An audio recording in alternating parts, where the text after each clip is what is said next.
everyone in Easton Park and probably surrounding neighborhoods know who you are because you Not opened. really. They know the bars, but Okay, they know the bars, they know drinks. yeah. And so you've had, what are the other two drinks? So the original Drinks Lounge on Drinks East Cesar Lounge. Chavez, we're about to have our 10-year anniversary there. Little Drinks Lounge on South Congress, Hmm. that's about 3 years old. And now Drinks Backyard, we're coming up on a year. And to tie it all in, we're actually going tomorrow is Brew Day. We're doing a collaboration with St. Elmo Brewing and doing our own Drinks Lounge lager. So there's going to be branded Drinks Lounge beer for the 10-year anniversary of our company. And so hopefully that's coming out in September. We'll do big parties at all the locations. Oh, that's awesome. That's really awesome. So Drinks Backyard on 183 is awesome. So I'd love to hear how you took it from Pilot Knob Liquor Store, which was like the tiniest liquor store ever, to this space where you have an open concept bar and a place for concerts and so many people. What was that process like? Well, actually, it started out when we used to live over near Onion Creek at Okay. Slaughter and 35 Hmm. and been there since 2006 and really wanted a pool. We can't put in a pool over there, impervious ground cover, whatever. And we're like, you know what? How much is our house worth? Because we saw what everybody else's houses are selling for. Hmm. It was enough for us to go ahead and sell our house, put money down to build a house in Easton Park, and put money down to have our own pool. So it just kind Awesome. of, without Easton Park, Drinks Backyard wouldn't have happened because we were pulled over to this side of town Hmm.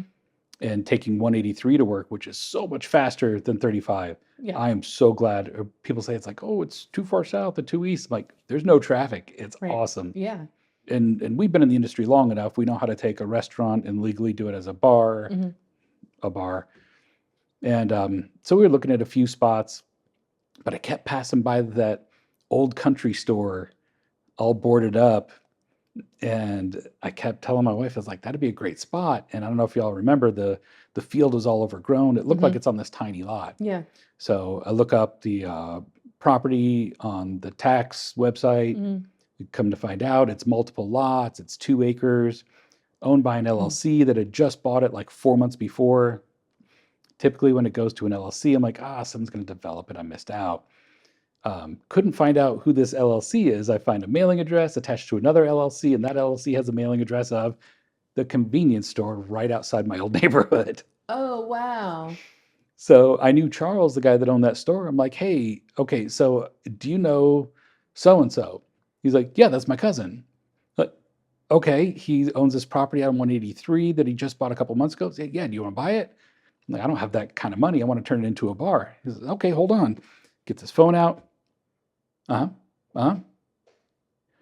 Can you meet him on Wednesday? Like, yeah, sure. So I had to put together a quick pitch deck of here's what I want to do with your land. And it was basically the same concept. There's some changes to make it smaller. Hmm. As big as it is right now, the plan was it was going to be even bigger. Um, but yeah, the guy went for it. He likes the idea. He came to our soft opening with one of his daughters and he just loves the spot. He already pitched me another property that he owns that he wants to turn into a bar. Okay. Um, but yeah, I'm burned out. I'm tired. Yeah.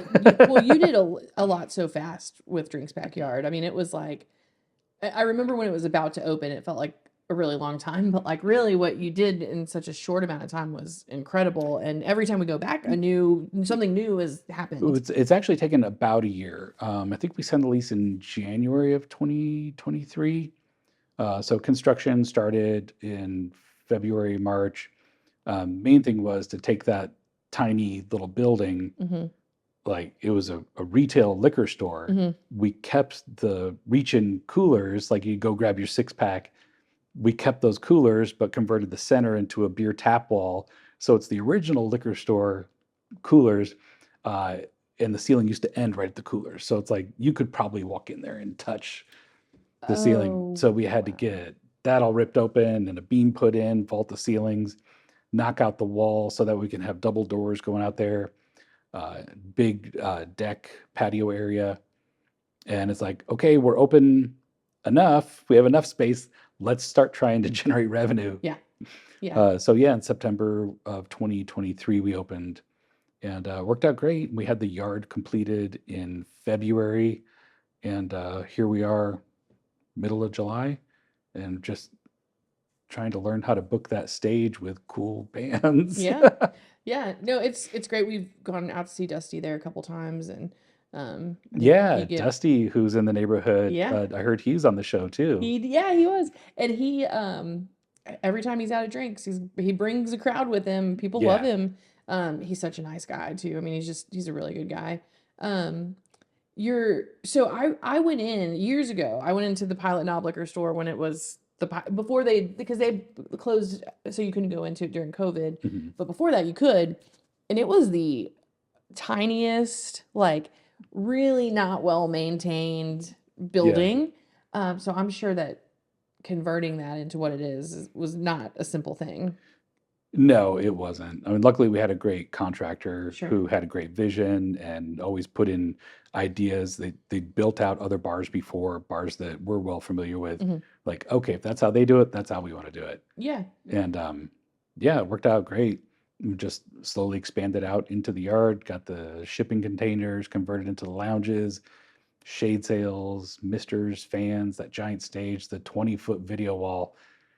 That thing's huge. That TV is too big. No, it's so cool. And there's a there's a group of adults here in Easton Park that we play a lot of Mario Kart. I'm embarrassed to say. Yeah, Mario Kart Mondays. Mario Kart Mondays. And so, well, I didn't know that there was Mario Kart Mondays. You'll see us now probably on Mondays.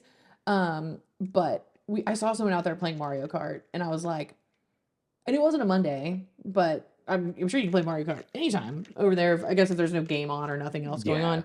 And I was like, oh my gosh, this is gonna be a thing. But it's really cool to. It's been really fun to watch when you just opened it.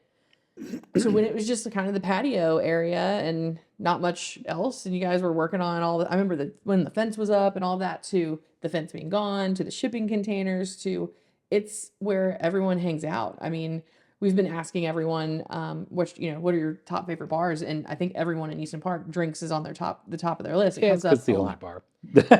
I don't know. There's something really special about Drinks that feels like, because there's other bars, right? I mean, people could get into an Uber and go anywhere that they want pretty Yeah, quickly. Little Like, Darlin', Far Out Lounge. yeah, exactly. So like, I feel like there's just something really special about Drinks, and I think that it's like the little things that y'all have done, like the Sarah was cutting like sticky, pretty paper to put up on the lights, and just little things like that I think really make like a vibe. Mhm. The plants, the planters, like it just feels like home a little. I mean, it's close to It home, but it's and it wouldn't feel like that if my wife wasn't such a big part of it. I mean, our first bar we bought, and you walk in, it was just a green painted box. okay. And my wife said, "Well, you can tell this bar was opened by 4 men." I was like, "Yeah, exactly." It's like, "Oh, good, the stool isn't wobbly. I can sit down and drink a beer without," you know? Right. But everything, it's gotta be cute. It's gotta be, um, comforting. Yeah. People gotta feel welcome. They have to feel safe. Hmm. That's a big part of it. And when we were originally opening up Drinks Lounge on East Cesar Chavez, Hmm.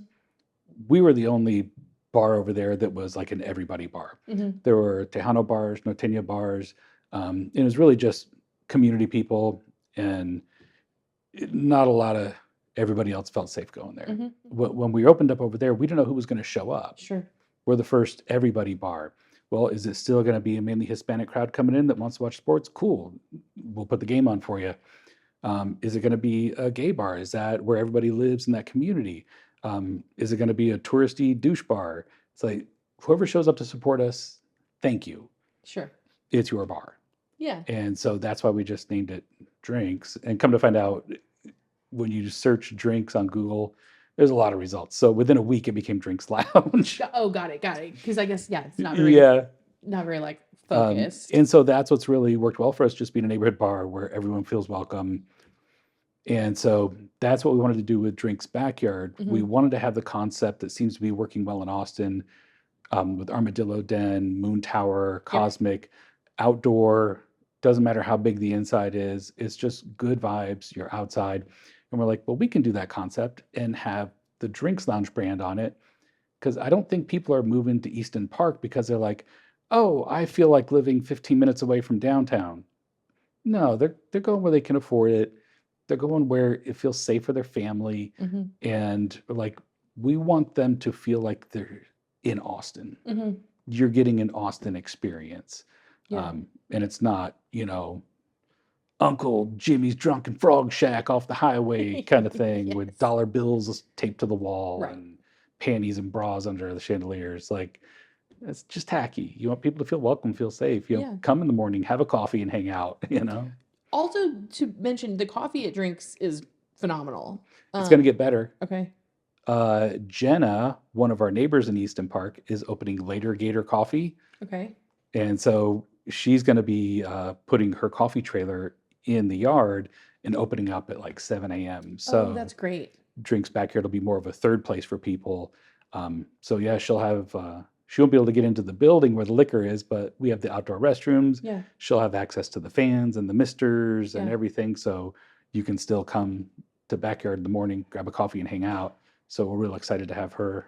That's great. That's great. We work from home, and there's only really so many days after days after days after days that you can be at home. You Yeah. know, that office is where I'm at all the time, um, and more regularly now, like with the coffee and going and sitting, and working at Drinks. Y'all have good Wi-Fi, I think, because I'm not using my hotspot, but I I haven't connect. I think so.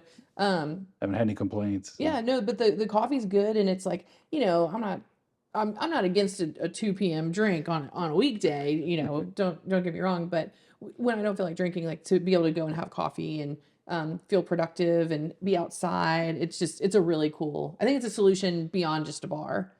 Yeah, It's awesome. it's a community space. We want everyone to feel welcome, whether you drink or you don't drink. Yeah. Like, and that's another thing too, is like I was saying, we're in the community business. We're in the connections business. Hmm. It just happens to be a transaction of alcohol going across the bar. Sure. But if you don't drink, we've got mocktails, we've got a number of NA beers, which it's really impressive how much uh, companies are embracing non-alcoholic beverages Yeah. now.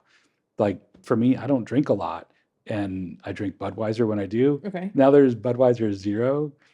It looks like a regular Budweiser, like, but if you had it at the lake all day and the label's washed out, Yeah. but it tastes like Budweiser. It's non-alcoholic.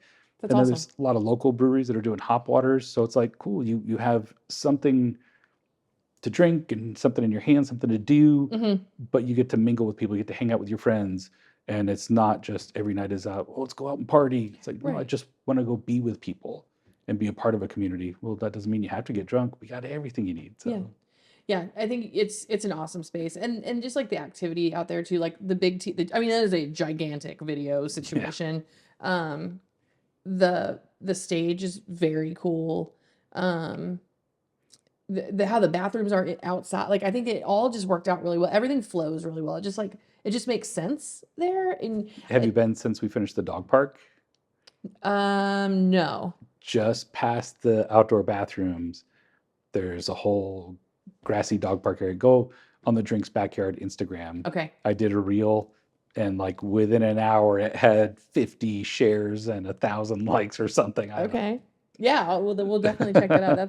That's so smart too. People want to bring their dogs with them and Yeah. to have a space where they can go. I remember this is a long time ago. Bangers on Rainy Street Oh yeah. had a dog park, Hmm. and we lived in New Braunfels at the time, and so we put Kate, our dog, in the car, and because we were like, oh, she can come with us. How cool is that?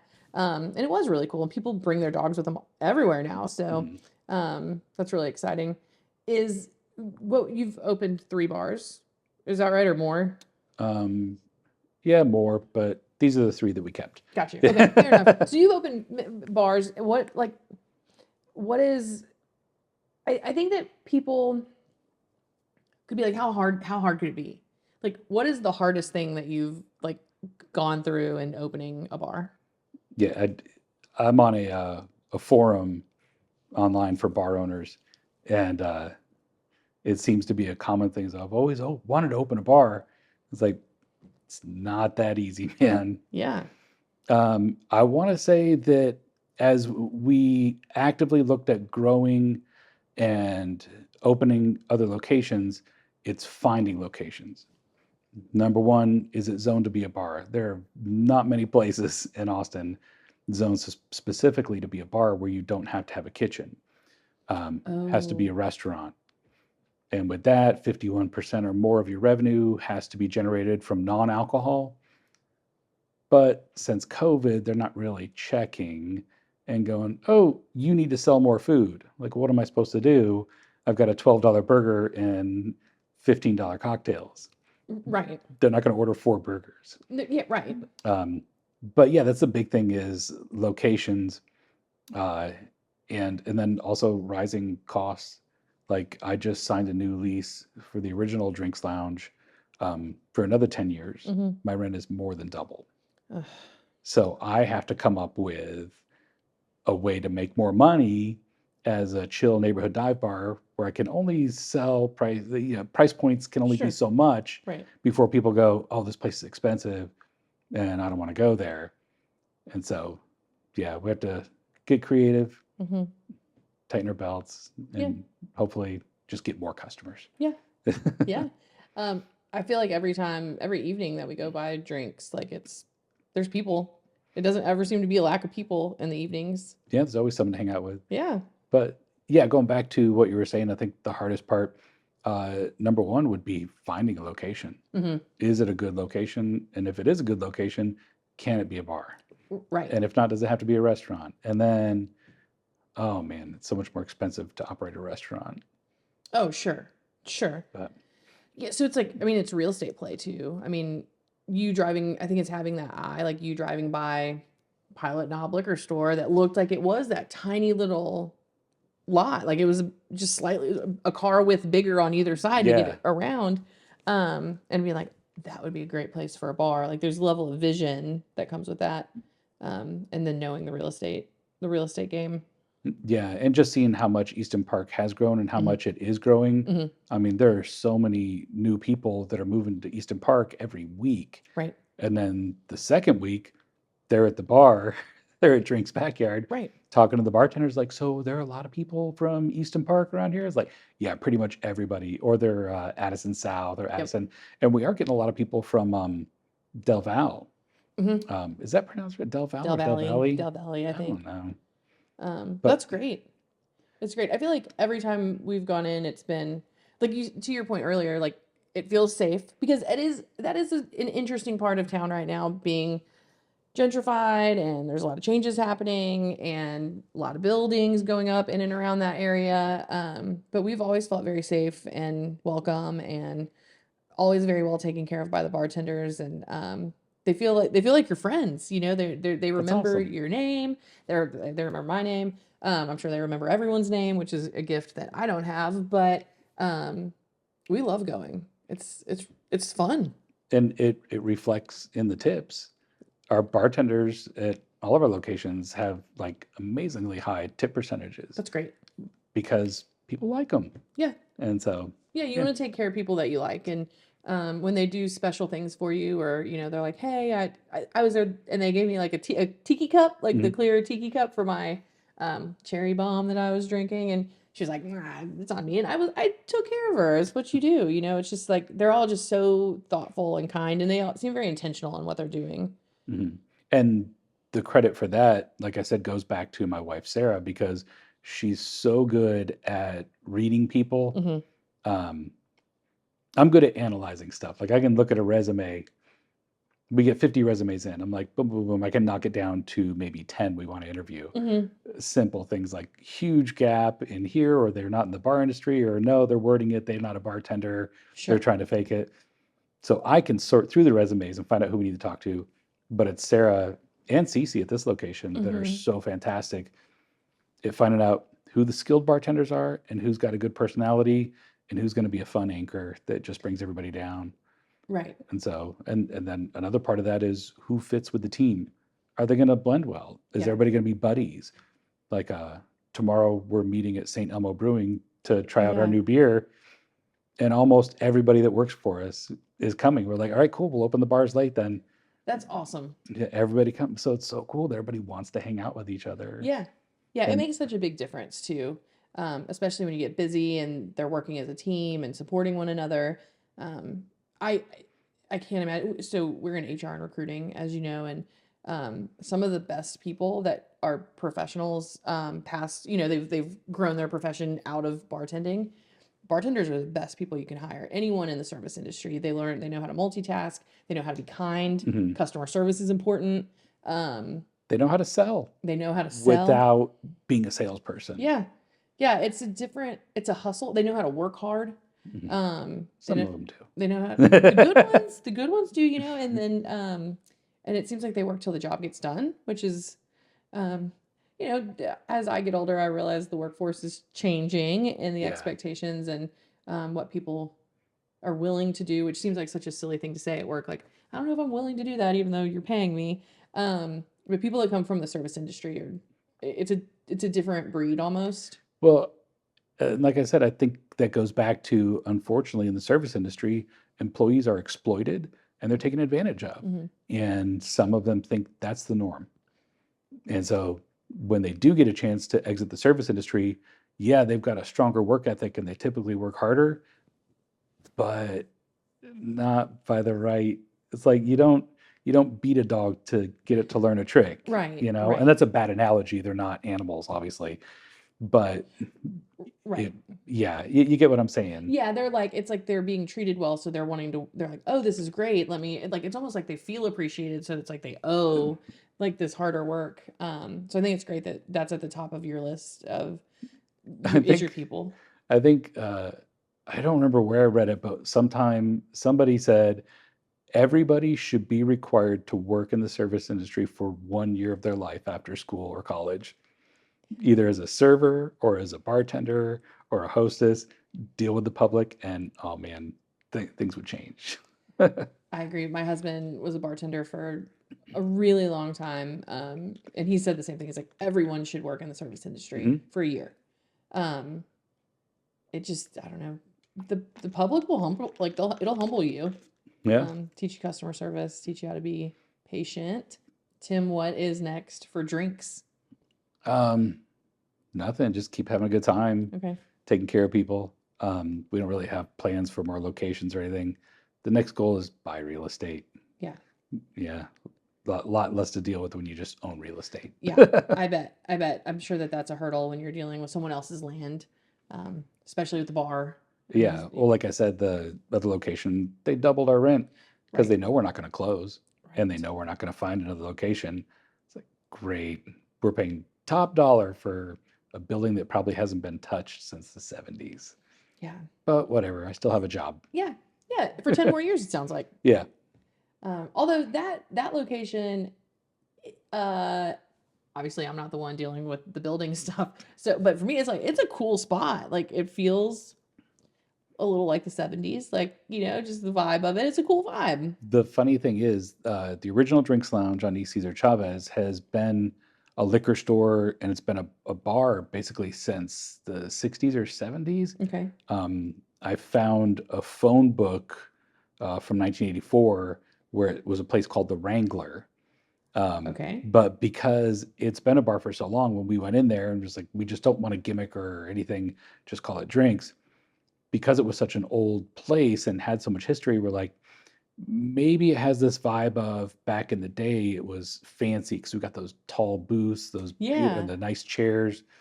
So maybe back in the day, it was this nice cocktail lounge, supper club. Dad's got a client in town, he needs to close the deal, and that's where he takes them. Yeah. Uh, and it's just still there, like 40 years later. Yeah. It's cool. And It's so, really cool. Awesome.